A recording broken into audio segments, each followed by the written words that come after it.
বাংলাদেশ ইসলামী আন্দোলন এমন একটি সংগঠন, একটা নিখুঁত সংগঠন। আমি ছাত্র জীবন থেকে এই ইসলামী আন্দোলনের বৈশিষ্ট্যগুলো দেখিয়ে আসছি, তাদের কর্মকাণ্ডগুলো এবং তাদের পথ চলার পথে সব মোটামুটি তাদের অনেকগুলো বিষয়ে আমি অবগত আছি ইনশাআল্লাহ। যার কারণে আমি বিগত সরকারের আমল থেকে আমি যে জামাত ইসলাম করতাম, আলাদা ইসলামী ছাত্র শিবির বা জামাত ইসলাম করতাম, পাশাপাশি আমি কিন্তু এই চরমনাই পীর সাহেবকে অনেক ভালোবাসতাম। আমার খুব শ্রদ্ধাভাজন একজন আল্লাহর অলি, উনি কুতুবুল আখতার বললে চলে ওনাকে। তো আমার আব্বা মরহুম কারি ইব্রাহিম সাহেব রাহিমাহুল্লাহর একজন ছাত্র ছিলেন, খলিফা ছিলেন। যার কারণে আমি এই চরমনাই পীর সাহেব হুজুরকে খুব শ্রদ্ধা সম্মান করি। নিজের স্বইচ্ছা সজ্ঞানে আমি ওনার হাতে হাত রেখে বায়াতে রাসূল গ্রহণ করেছি।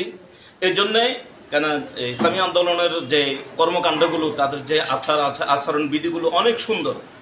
তাদের প্রত্যেকটি কথা বা তাদের এই চলাফেরা, তাদের আমল আকিদা অনেক সুন্দর, মাশাআল্লাহ অনেক সুন্দর। আগামীতে চরমনাই পীর সাহেব আপনাকে দেখে ইনশাআল্লাহ আমার মতো অনেকে আছেন যারা চরমনাই পীর সাহেব হুজুরকে অনেক ভালোবাসেন, অনেক শ্রদ্ধা সম্মান করেন। কেন উনি একজন আল্লাহর ওলি, আল্লাহর কুতুব। অতএব নিঃসন্দেহে উনি একজন আল্লাহর ওলি, কোনো সন্দেহ নেই।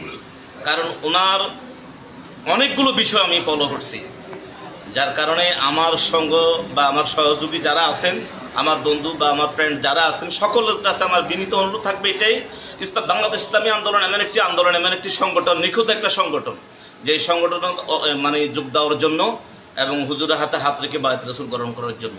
এটা ইসলামী আন্দোলনে আপনারা আসুন, যে আপনারা হুজুরের হাতে হাত রেখে বায়াত রাসূল গ্রহণ করুন। এবং ইসলামী আন্দোলনের সংগঠনটা অনেক সুন্দর একটি সংগঠন।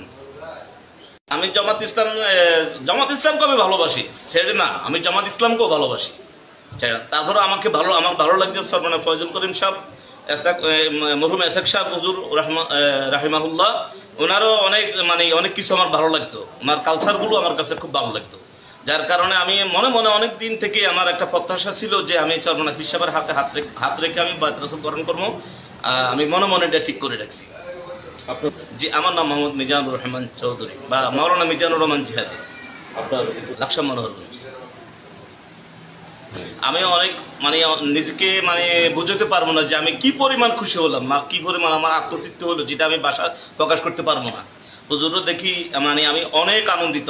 হ্যাঁ, আলহামদুলিল্লাহ, হুজুরের সাথে সাক্ষাৎ করার জন্য, হুজুরের সাথে দুটি কথা বলার জন্য আমি দীর্ঘ অপেক্ষার পর আমার মনের যে আশা আকাঙ্ক্ষা, সেটা আল্লাহ পাক কবুল করেছেন। আলহামদুলিল্লাহ, আমি অনেক খুশি হলাম। আলহামদুলিল্লাহ, হুজুরের সাথে সাক্ষাৎ করি, কথা বলি, যে আমার মনটা অনেক খুশি। আলহামদুলিল্লাহ। আপনাকে যদি মনোরঞ্জনের দায়িত্ব দেওয়া হয়, অনেক নেতৃবৃন্দ যারা আছেন, আমি তো নতুন করে মাত্র দলে প্রবেশ করলাম, ঠিক আছে, তো ওনারা আমাকে দিক নির্দেশন দিবেন কিভাবে আমি আমার উপজেলার মানুষগুলোকে ইসলামী আন্দোলনে যোগদান করতে পারি, তাদেরকে বুঝাই আমার দলে